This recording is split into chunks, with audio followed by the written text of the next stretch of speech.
Hi guys, Engelbert here, and this is a video response to dancentral and herbieass, and this is the A to Z of your collection. Basically, you have to show your favorite game corresponding on the letter on the alphabet, basically. And I've got a bunch of stuff. Mine is mostly very PC centric. It's a bit of a spoiler, I know. In case people might say, oh, where are the console games? Yeah, I grew up really into PC gaming, as you already know from the various appearances that I've done, and if you follow my channel, you do know that I did play PC games. But anyway, yeah, let's start it. And this is a non-real retro game. It's been released last year, and it's pretty new for the 3DS, and I think it's the best, basically, best game in the series. And this is, sorry about the, yeah, if I come out blur, is Animal Crossing New Leaf, and it's just a fantastic version. It's yeah, it's basically Animal Crossing. If you know, it started on the N64, and it basically ended up in like in the GameCube. Then there was the DS version, and then the Wii version, and then now the 3DS version. This is the best version because it's got so many things to do, and it's cool that you also got Nintendo items, and you are the mayor of the town, so you basically can build statues and whatnot. You know, put more buildings on your city, and etc, etc. We've got plenty of things to do. It's pretty fun multiplayer, and it's also got this Dreamland mode where you can see other people's towns and get inspiration from them. So it's pretty cool, actually. Next game is one. It's my most favorite. Basically, it's based off my most favorite film ever. It's been made by a great studio, and this is Blade Runner for the PC. Now, you might ask, oh, well, this is a tie-in game. You know, they're not really good. This is a really great game. It captures the atmosphere perfectly. It's got really good writing, and thanks to, what's it called? I was gonna say Kane, but thanks to Joseph Duncan, actually, the director of the. You might know him as Kane in the Command & Conquer series. Yeah, he's basically wrote the game, directed it, and everything, and you can see though it's enriched with that dystopian atmosphere. It's just and besides, it's a point-and-click adventure, and it was also innovative back in the day because it didn't rely on the inventory to basically fix puzzles, to actually continue with the stories, like, you know, when you combine items, you know, use them on a door or whatever. This is actually a investigative game, basically to find the clues to continue with the game, interviewing people, analyzing evidence and whatnot.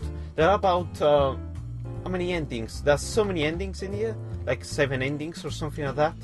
I was trying to find all of them. It's a pretty fun experience, but yeah, this is Blade Runner. It's a bit dusty, there's a bit of a line here, but it's a great game. I recommend it if you ever find it, just to get it. You need an XP patch, however, to play it on like Windows 7 or 8. Now, I want to, I know probably I might be cheating in this case, but this is a horrible mention to letter B. Always a PC game, point-and-click adventure, and it is by the guys who made Broken Sword. It's Beneath a Steel Sky. This is the floppy edition, so it's even got the comics inside from Dave Gibbons, drawer of a Watchmen comic book, and it's a fantastic game. Bit of humor, some you know, it's a bit serious, but it's got plenty of humor. Well, it's kind of like Broken Sword. It's a sci-fi point-and-click adventure, and can't recommend it enough. You can get it for free now. It's a freeware game. You can get it from Good Old Games. So it's not. I mean, it's go and play it if you get it. You can use a Scam VM with it. Anyway, let's skip on the next one. And this is from the same company that did Command & Conquer. Blade Runner, Command & Conquer, of course. It is a Command & Conquer. Command & Conquer Red Alert. You might think, why would you choose this? I mean, it's done by AI and everything, but this is basically one of the first. I think it's the first Command & Conquer game that I've played. It's got the cheesy full motion video, cheesy acting. It's just got that charm to it, and it's got awesome units. Now this is this already was compatible with Windows 95. It's got the expansion inside, Aftermath. Pretty cool game. I love it. I just wish they did more games like this, where you actually build a base rather than being action. Good stuff. Next one. So we covered ABC. now we go to the D, which is Deus Ex. You really guys know from my one of my pickup videos that I was really happy about it, and this is basically the best game ever released, basically for me. I mean, one of the best games ever released. Actually, best game ever released is Curse of Monkey Island, which I have somewhere there. But yeah, this Deus Ex, it's kind of a hybrid of FPS RPG, and you got like various ways to do an objective, and every PC gamer that hears his name will reinstall it if they own it. I do have it also on good old games. I got it, yeah, got it here, got it for Mac as well. But yeah, this is the best game. Well, one of the best games ever made. You guys should try it if you haven't done so already. So now that was it. Let's do the next one. You see it already. Now this is a action RPG, first-person action RPG, and it's one that really, when I was 12 when it was released, and I played a lot. So I never expected to play anything like this. And this is Morrowind.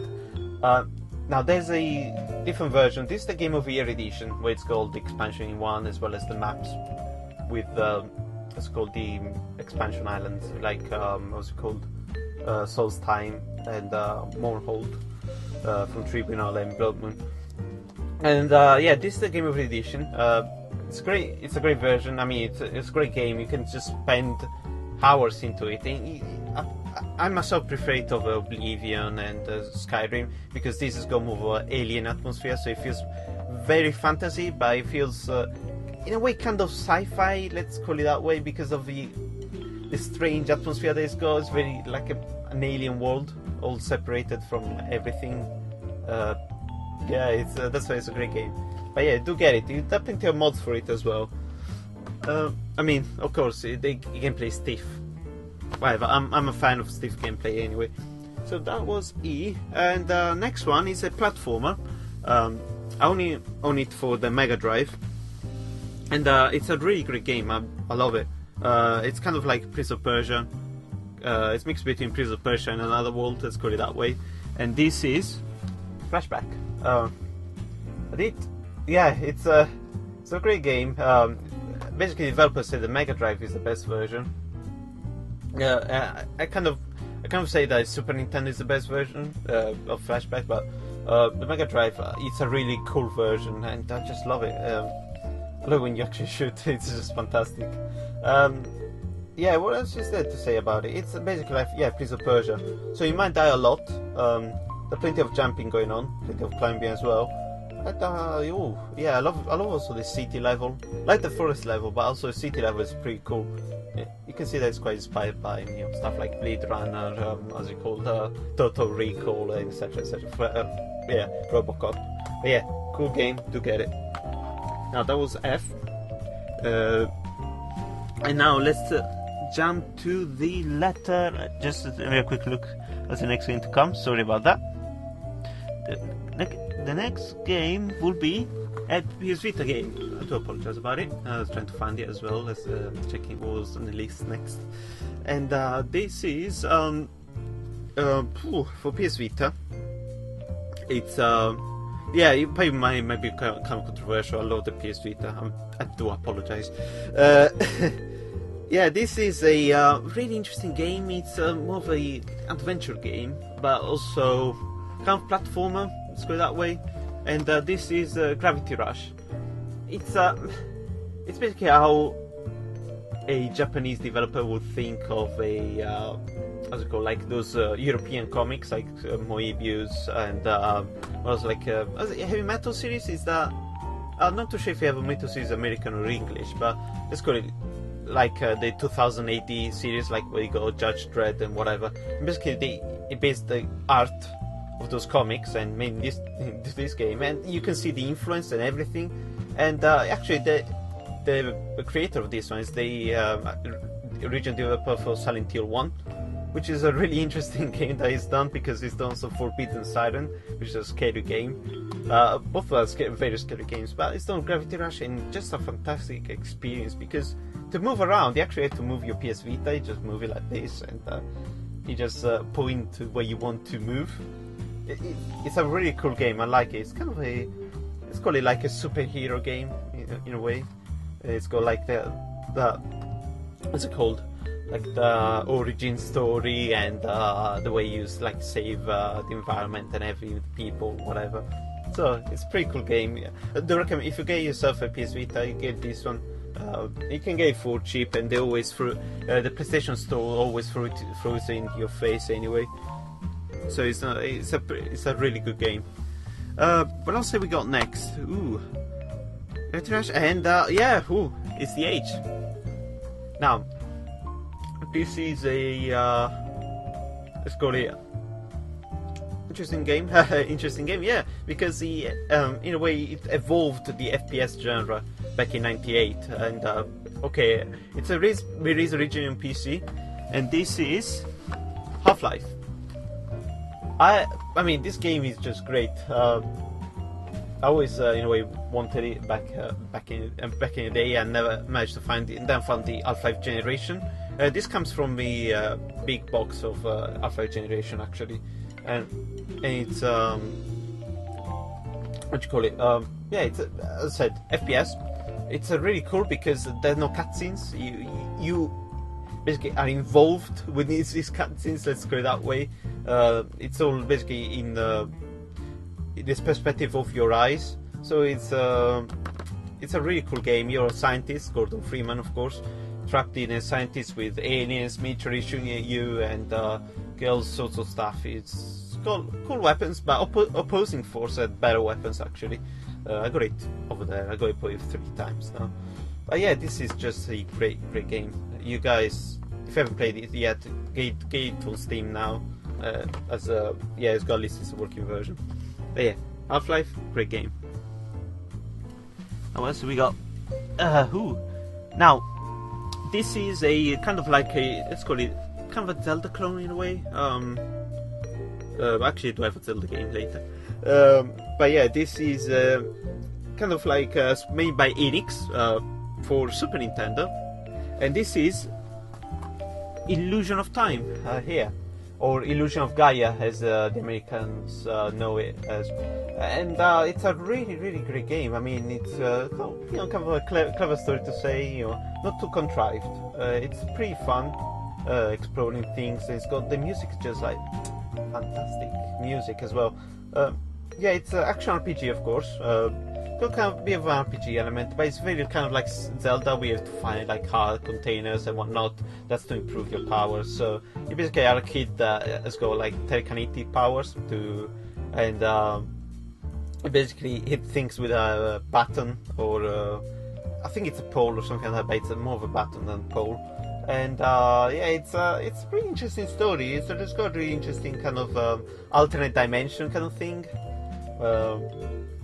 Yeah, it's a really cool game. This is actually this one got it for like £15 at Computer Exchange like in 2009. And yeah, it's a pretty cool game. It's a pretty good condition actually, this one. But yeah, if you guys get it, you can play it on emulators and whatnot. If you actually get a cartridge, it's kind of expensive actually these days. But yeah, this is a really fantastic game, and you guys should try it out. Anyway, this is the A to I collection. I can jump to actually quickly because I can't show it to you because I don't have it in my physical collection. I have it on my Steam library, and that is Just Cause 2, which is a fantastic free roam game, kind of like you say, like of course GTA and whatnot. But this is really crazy because most of the fun is not within the storyline, but what you made of we can make yourself, because you can fly airplanes. You can just use a grapple hook to fly on airplanes and move around. So Just Cause 2 is a fantastic game. Do get it. It came as a surprise for everyone, and people still to this day play it. And it was released in 2009, and people to this day play it. And there's also the multiplayer mod if you want to get it. But yeah, just get it on Steam. It's always on offer. It's probably really cheap. But yeah, this is the A to J collection for the moment, and the end of part 1. I'll be making a anyway, part 2 will basically include the rest of the games. And yeah, I'll see you next video.